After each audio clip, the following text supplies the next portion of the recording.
Hi friends, இந்த ஃபோட்டோவில் ஒரு ட்ரெடிஷ்னல் ஹேர் ஸ்டைல் இருக்குல்ல, அந்த ஹேர் ஸ்டைலில் இருக்கிற பேச்சஸ் இருந்து எப்படி ரெடி பண்ணுறதுன்னு பார்க்கலாம். இந்த பிளாக் கலரில் இருக்குது ஃபோம் ஷீட்டுன்னு சொல்லுவோம். இது செப்பல் விற்கிறாங்களே அந்த ஷாப்பில் நமக்கு கிடைக்கும். ஸோ அதை ஒரு மீட்டர் அந்த மாதிரி வாங்கிட்டு நமக்கு எந்த ஷேப்பில் வேணுமோ அந்த ஷேப்பில் நீங்கள் கட் பண்ணி வச்சுக்கணும். அதுக்கப்புறம் 1 inch லேஸ் நம்ம எடுத்துக்கிட்டு அந்த லேஸை நம்ம கட் பண்ண ஷேப்புக்கு ஏற்ற மாதிரி நம்ம கம் போட்டு ஒட்டிடணும். ஸோ இந்த மாதிரி நாம் 9 10 இல்லை 7 எந்த அளவுக்கு எத்தனை வேணும்ன்றது நம்ம ஜடைக்கு ஏற்ற மாதிரி நம்ம கம்ப்ளீட்டாக ரெடி பண்ணி ஃபினிஷ் பண்ணி வச்சுக்கணும். ஸோ இந்த மாதிரி பார்த்திங்கன்னா இந்த லேஸுன்னு கிடையாது, 1 inch லேஸு நம்ம சப்போஸ் பிரைட்ஸ் நமக்கு சாரீ சொல்லுவாங்க இல்லை எந்த கலர்னு சொல்லிட்டு அந்த மாதிரி கலர் மேட்சிங்கை கூட நம்ம எடுத்துன்னு ரெடி பண்ணலாம். ஸோ இப்போ நான் ஃபுல் அண்ட் ஃபுல் ரெடி பண்ணிட்டேன்.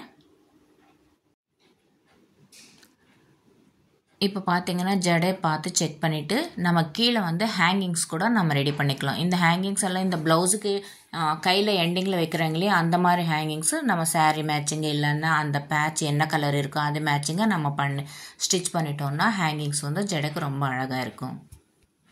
இது எல்லாமே நம்ம ஜடைக்கு ஏற்ற மாதிரி நம்ம எப்படி டிஸ்டன்ஸ் பார்த்துட்டு கம்ப்ளீட்டாக நம்ம ஸ்டிச் பண்ணிட்டோம்னா ஒரு வெரைட்டியான ஜடை நமக்கு கம்மி பட்ஜெட்டில் அழகான ஜடை ரெடி ஆயிடுச்சு. என்னோட ஐடியா எப்படி இருக்குது, உங்களுக்கு பிடிச்சிருக்கா கமெண்ட் பண்ணுங்கள். நெக்ஸ்ட் வீடியோவில் மீட் பண்ணலாம். தேங்க்யூ, பாய்.